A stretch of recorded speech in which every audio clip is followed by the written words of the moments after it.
finally 15 lakh পৰিয়ালক 15 লাখ ব্যক্তিক আমি নতুনকৈ ৰেচন কাৰ্ডৰ সুবিধা দিবৰ বাবেও আজি কেবিনেটে সিদ্ধান্ত লৈছে মাইক্ৰ ফাইনেন্সৰ লোন 25,000 টকা পৰ্যন্ত আমি এনঅচি দিছিলোঁ এইবাৰ আমাৰ প্ৰস্তাৱ আছিল যে 50,000 টকা লোৱা লোন সকলৰ টকাটো আমি বেংকক ঘূৰাই দি আমি এনঅচি দিব লাগে এই আঁচনিখনো আমি আগষ্ট মাহতে ৰূপায়ণ কৰাৰ বাবে সিদ্ধান্ত লৈছো যাতে আমি যিখিনি প্ৰতিশ্ৰুতি দিছিলোঁ সেই কামখিনি যাতে হ'ব পাৰে ইয়াৰ পিছত আমি আমাৰ যিসকল নিবনুৱা ল'ৰা ছোৱালীয়ে মুখ্যমন্ত্ৰীৰ আত্মনিৰ্ভৰ অসম আঁচনিৰ অধীনত 2 লাখ টকাৰ লোনৰ বাবে আবেদন কৰিছিলে সেপ্টেম্বৰ মাহৰ ভিতৰত 30,000 জন যুৱকক খানাপাৰাত একেলগে মাতি আনি আমি প্ৰথম কিস্তিৰ 1 লাখ টকা দিবৰ বাবে আমি সিদ্ধান্ত লৈছো যাতে আঁচনিখন বহল প্ৰচাৰ হ'ব পাৰে অৰ্থাৎ খানাপাৰাত একেলগে প্ৰথম 30,000 যে সিলেক্টেড ক্যান্ডিডেট আছে প্ৰথম 30,000 সিলেক্টেড ক্যান্ডিডেটক আমি একেলগে মাতি আনি আমি তেওঁলোকৰ প্ৰথম কিস্তিৰ ধন মুকলাই দিবলৈ আমি সিদ্ধান্ত লৈছো প্ৰথম কথাটো হ'ল যে আমি ৰাজ্যত পঞ্চায়ত নিৰ্বাচন নৱেম্বৰ মাহত পাতিবলৈ আমি সিদ্ধান্ত গ্ৰহণ কৰিছো আমাৰ পঞ্চায়ত নিৰ্বাচন হোৱাৰ প্ৰাক মুহূৰ্তত প্ৰত্যেকটো পঞ্চায়ত আৰু জিলা পৰিষদ যাতে দুটা বিধানসভাত নাথাকে সাধাৰণতে এনেকুৱা হয় অসমত যে আমাৰ এখন পঞ্চায়ত জালুকবাৰীটো আধা অংশ আছে কমলপুৰটো আধা অংশ আছে বিশেষকৈ ডেভেলপমেন্ট ব্লক বিলাক যে উন্নয়ন খণ্ড বিলাক দুটা সমষ্টিৰ কাভাৰ কৰি উন্নয়ন খণ্ড বিলাক আছে বিশেষকৈ বিধানসভাৰ সমষ্টিৰ পুনৰ নিৰ্ধাৰণৰ পিছত এই সমস্যাটো বেছি জটিল হৈ পৰিছে যে আগতে যদি দুটা ডেভেলপমেন্ট ব্লক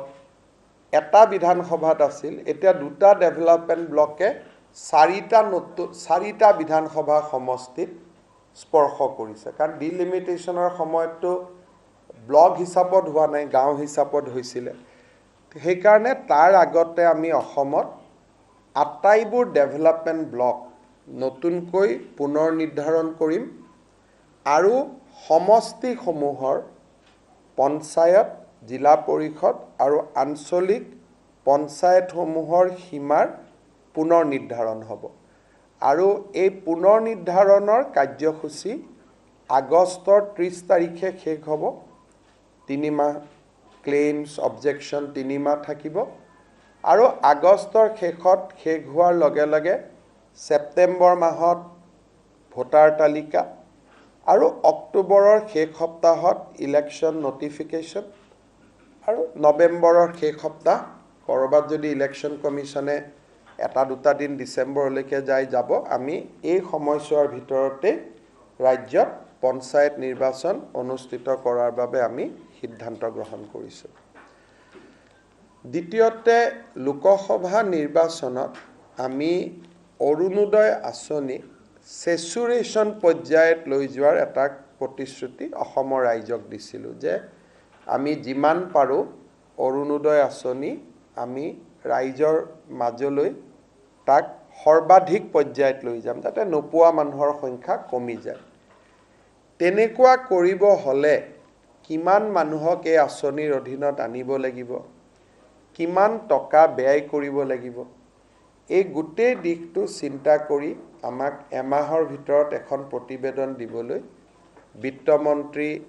অজন্তা নেওগ আমাৰ মন্ত্ৰী ৰনোজ পেগু মন্ত্ৰী বিমল বৰা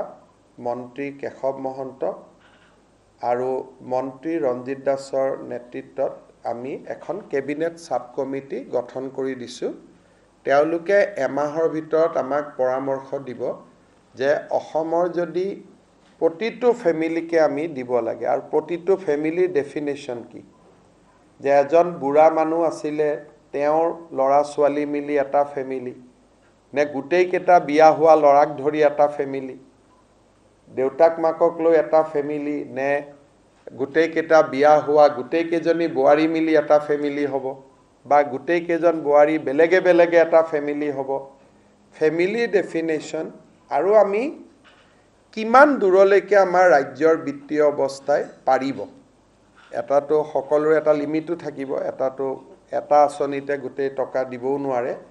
গতিকে এই গোটেই আঁচনিখনৰ ওপৰত আমি এমাহৰ ভিতৰত পৰামৰ্শ দিবৰ কাৰণে আমি আজি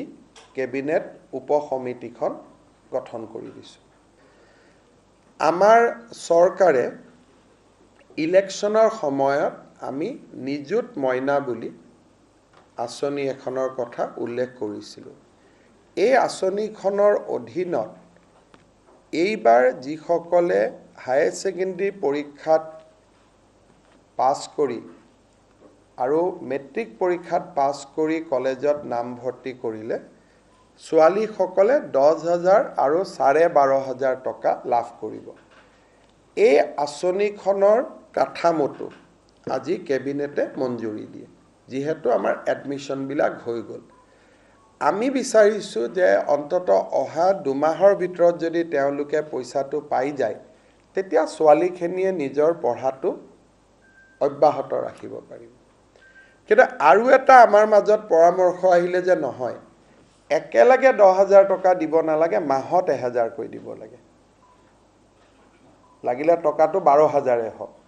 কিন্তু মাহত 1,000 কৈ দিলে ল'ৰা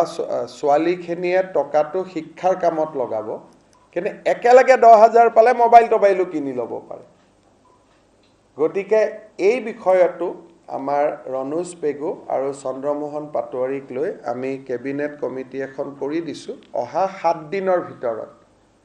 তেওঁলোকে শিক্ষাবিদসকলৰ লগত কথা পাতি আমাক এটা পৰামৰ্শ দিব যে মাহত 1,000 কৰি দি থাকিম নে একেলগে আমি 10,000 দিম এই সিদ্ধান্তটো আমি বেছি সময় দিয়া নাই 7 দিন দিছোঁ কাৰণ 15 আগষ্টৰ দিনাখন এই আঁচনিখনৰ টকা 1,000 টকা কৰিয়ে হওক বা একেলগে 10,000 টকা কৰিয়ে হওক যিটোৱে হওক এই আঁচনিখন আমি অহা 15 আগষ্টৰ দিনাখন শুভাৰম্ভ কৰিব খুজিছোঁ ফাইনেলি 15 লাখ পৰিয়ালক 15 লাখ ব্যক্তিক আমি নতুনকৈ ৰেচন কাৰ্ডৰ সুবিধা দিবৰ বাবেও আজি কেবিনেটে সিদ্ধান্ত লৈছে যে মূলতঃ কেবিনেট ডিচিশ্যন এইখিনিয়ে কেবিনেট ডিচিশ্যন আছিল যিখিনি আমি মূলতঃ কেবিনেট ডিচিশ্যন লৈছোঁ